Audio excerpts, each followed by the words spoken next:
ऐसा लगता है कि आजकल बहुत से लोग दुनिया को बदलना चाहते हैं, जब तक कि इसमें खुद को बदलना शामिल न हो। वे चाहते हैं कि दुनिया सही तरीके से काम करे लेकिन वे खुद उस तरीके से जीने के लिए तैयार नहीं हैं। अपने लिए आप जानते हैं, सच्चाई यह है कि हमारी दुनिया में कोई भी सार्थक परिवर्तन नहीं होगा जब तक कि व्यक्ति अपने पापों को स्वीकार नहीं करते और प्रभु की ओर नहीं मुड़ते।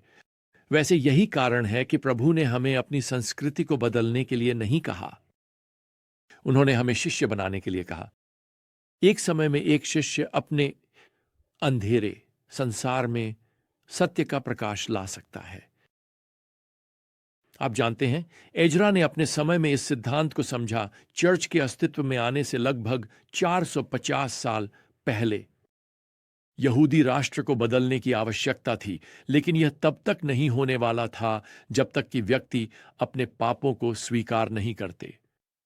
अब जबकि एजरा एक अद्वितीय स्थिति से निपट रहे हैं जिसमें एक वाचा वाले लोग, इज़राइल के लोग शामिल हैं, हम अध्याय 9 और 10 में कुछ शाश्वत पाठ पा सकते हैं जो आज हमारे लिए हैं।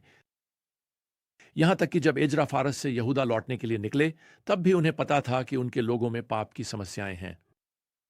और अब जब वह यरूशलेम में हैं तो उन्हें उनमें से एक के बारे में सूचित किया गया है। और यह यहां है अध्याय 9 और पद 1 में।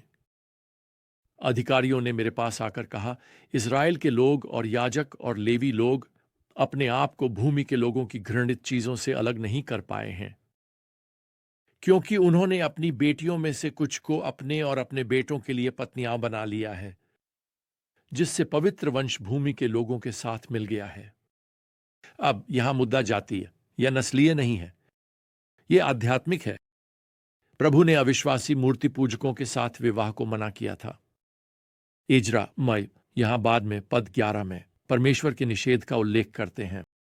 जिस भूमि में आप प्रवेश कर रहे हैं उसे प्राप्त करने के लिए वह भूमि अशुद्ध है, भूमि के लोगों की अशुद्धता के साथ, उनकी घृणित चीजों के साथ जो इसे भर चुकी है। इसलिए अपनी बेटियों को उनके बेटों को ना दें, नहीं उनके बेटियों को अपने बेटों के लिए लें। यही तो वे करने लगे थे। वास्तव में यहां तक कि यहूदी नेता और अधिकारी भी इस स्पष्ट आदेश का उल्लंघन कर रहे थे। अब इस समाचार के साथ मैं चाहता हूं कि आप देखें कि एजरा क्या करते हैं, और मैं उनके कार्यों के माध्यम से 4 कदमों की ओर इशारा करना चाहता हूं जो पाप का सही ढंग से जवाब देने के लिए उठाए जा सकते हैं, और यह आज आप और मुझ पर लागू हो सकता है। पहला कदम है पीड़ा। एजरा तुरंत इस समाचार पर प्रतिक्रिया करते हैं और वह यहां पद 3 में लिखते हैं, जैसे ही मैंने यह सुना, मैंने अपने वस्त्र और चोगा फाड़ डाला और अपने सिर और दाढ़ी के बाल खींचे और स्तब्ध होकर बैठ गया। कपड़े फाड़ना शोक व्यक्त करने का एक सामान्य तरीका था। अपने कुछ बाल खींचना संकट व्यक्त करता था। वह इस पाप से स्तब्ध है। वह इस बात से भयभीत हैं कि इसका क्या अर्थ है। मैं आपको बताना चाहता हूं, केवल जब हम अपने पाप से स्तब्ध, व्यथित और भयभीत होते हैं तभी हम इसके बारे में कुछ करने जा रहे हैं। अब पद 4 हमें बताता है कि अन्य लोग भी इज़राइल के परमेश्वर के शब्दों से कांप उठे। वे परमेश्वर के न्याय से भयभीत हैं, और सच कहूं तो उन्हें शायद याद आया कि उनकी हाल की कैद का कारण क्या था। मूर्ति पूजा और अवज्ञा परमेश्वर के खिलाफ। खैर, उसी शाम एजरा पद 5 में लिखते हैं, मैं अपने घुटनों पर गिर पड़ा और अपने हाथों को अपने परमेश्वर प्रभु की ओर फैलाया। मैं इसे पाप के प्रति सही प्रतिक्रिया देने के दूसरे कदम के रूप में कहना चाहता हूं, स्वीकारोक्ति। एजरा यहां पद 6 में प्रार्थना करते हैं, हे मेरे परमेश्वर, मैं शर्मिंदा हूं और आपसे अपना चेहरा उठाने में लज्जित हूं, मेरे परमेश्वर, क्योंकि हमारे पाप हमारे सिर से ऊपर उठ गए हैं और हमारी दोष भावना आकाश तक पहुंच गई है। इसे मैं पाप की स्वीकारोक्ति कहता हूं। देखिए, एजरा इसे समझते हैं। उनके पाप को इतना भयानक बनाने वाली बात यह है कि परमेश्वर ने हाल ही में उन्हें दया दिखाई थी, उन्हें जीवित रहने और यहां अपनी भूमि में लौटने की अनुमति देकर। लेकिन अब देखो, वे खुशी खुशी उन लोगों से विवाह कर रहे हैं जो अन्य देवताओं की पूजा करते हैं, जो अपने देवता के नाम पर सभी प्रकार की अनैतिकता का अभ्यास करते हैं।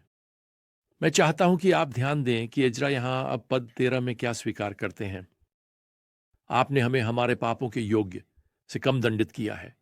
मैं ऐसे लोगों को जानता हूं जो पश्चाताप नहीं करते, क्योंकि वे सोचते हैं कि परमेश्वर उनके प्रति बहुत कठोर है। लेकिन जो सच्चे दिल से पश्चाताप करते हैं वे समझते हैं कि परमेश्वर उनके प्रति उतने कठोर नहीं रहे जितना वे हो सकते थे। खैर, पाप के प्रति सही प्रतिक्रिया न केवल पीड़ा या बोझेशिया और स्वीकारोक्ति शामिल करती है, बल्कि यह कार्रवाई की ओर भी ले जाती है। एजरा की स्वीकारोक्ति की प्रार्थना अब मंदिर के सामने सार्वजनिक रूप से की जा रही है। वास्तव में अध्याय 10 के पद 1 में यह प्रकट होता है कि यहां बहुत से लोग रोने लगते हैं। वे एजरा के चारों ओर इकट्ठा होते हैं और अपने पाप पर विलाप करने लगते हैं। और उनमें से एक, जिसका नाम शेखन्याह है, वह एजरा से पद 2 में कहता है, हमने अपने परमेश्वर के साथ विश्वासघात किया है और देश के लोगों की विदेशी महिलाओं से विवाह किया है। लेकिन अब 26 सब के बावजूद इजराइल के लिए आशा है। वैसे ये काफी अच्छी धर्मशास्त्र है। हमेशा आशा होती है पश्चातापी पापियों के लिए, चाहे उन्होंने कुछ भी किया हो, यदि वे अपने पाप को स्वीकार करते हैं। शेखन्याह आगे सुझाव देता है कि लोगों को अपने विदेशी पत्नियों को छोड़ने के लिए परमेश्वर के साथ एक वाचा करनी चाहिए।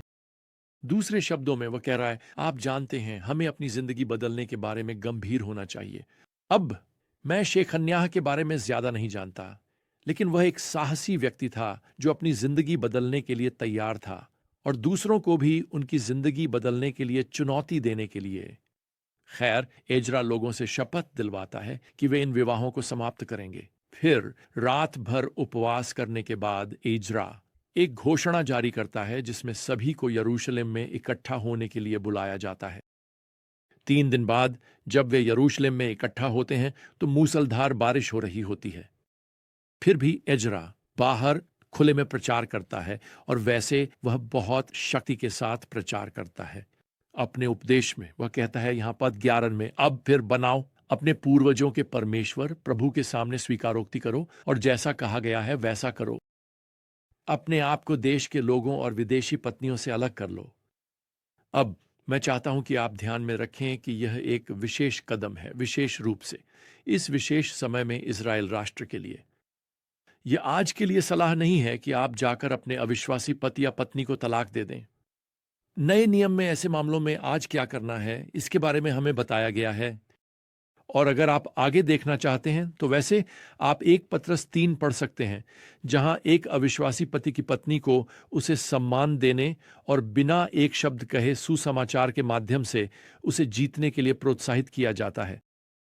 वैसे हमारे पास एक संसाधन है जिसे फॉर बेटर और फॉर वर्स कहा जाता है, जो उस अंश पर आधारित है। यदि आप अधिक जानकारी के लिए हमसे संपर्क करना चाहें। खैर, यहां इजराइल के लोग दोषी ठहराए गए हैं। वे अपने पाप को स्वीकार करते हैं, फिर वे अपने जीवन को बदलते हैं, जो वैसे सच्चे पश्चाताप को दर्शाता है। अब यह बदलाव रातों रात नहीं होने वाला है।